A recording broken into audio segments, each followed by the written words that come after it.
Right now, France is walking a political tightrope, and it feels like the whole world is watching to see if this brand new government is going to make it to the other side. Okay, let's dive into this razor's edge situation.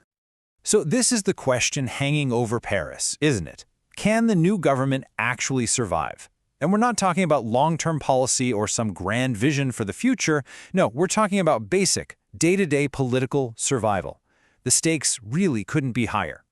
And because this government is on such shaky ground, it's already spooking the markets. You can see it. It's having a direct impact on French bonds because the risk of collapse is just looming. And it's a real possibility, especially since the president's party doesn't have an absolute majority in parliament. So what's forcing this whole crisis to a head? Well, it's a classic political pressure cooker, the national budget.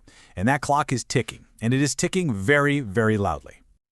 Just look at this timeline. It shows you just how intense the pressure really is. Prime Minister Le Cornu was appointed only 3 weeks ago, and he has to get the budget presented by mid-October. After that, Parliament gets a mere 70-day window to debate it before a hard deadline hits at the end of the year. Every single day is absolutely critical. To navigate all this, the French government has this, well, it's a powerful, almost nuclear option. But in a pretty shocking move, the new prime minister has decided to put it back in the box, and that is setting the stage for a massive political gamble. This power is known as Article 49.3. It's a constitutional tool that essentially lets the government bypass a deadlocked parliament and just force a bill into law without even holding a vote. It's effective, for sure, but as you can imagine, a lot of people see it as deeply undemocratic. So, this is the choice Le Cornu was facing. He could have just used Article 49.3 to guarantee the budget passes. Done. But instead, he's opted for open debate. So, why? Why take this huge risk? Well, it's a bet that by not using this power, he might build some goodwill, show a commitment to compromise, and avoid making an already fractured system even worse. The flip side, though, he's also giving the opposition all the power it needs to grind the entire process to a halt. And that massive gamble completely changes the game. Success is no longer defined by what ambitious policies the government can achieve. Now, it's simply about whether it can continue to exist. The number one objective for this government is no longer about implementing bold new policies or making big fiscal changes.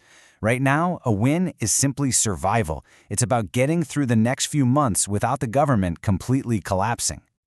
You know, this quote from economists who are following the situation, it just says it all. The bar for success is now so low that experts would consider it a victory if the prime minister can just hold on to his job through this budget crisis.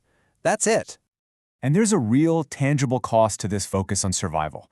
Those ambitious plans like the 20 billion euros in spending cuts the previous administration was hoping for, yeah, they're likely off the table. They're being sacrificed in the hope of finding just enough common ground to pass any budget at all.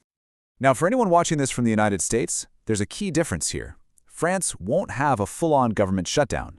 They actually have special laws that allow last year's budget to be rolled over into the new year if a deadline is missed.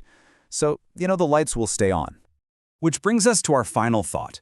The real drama isn't about if France will have a budget in 2025. It will.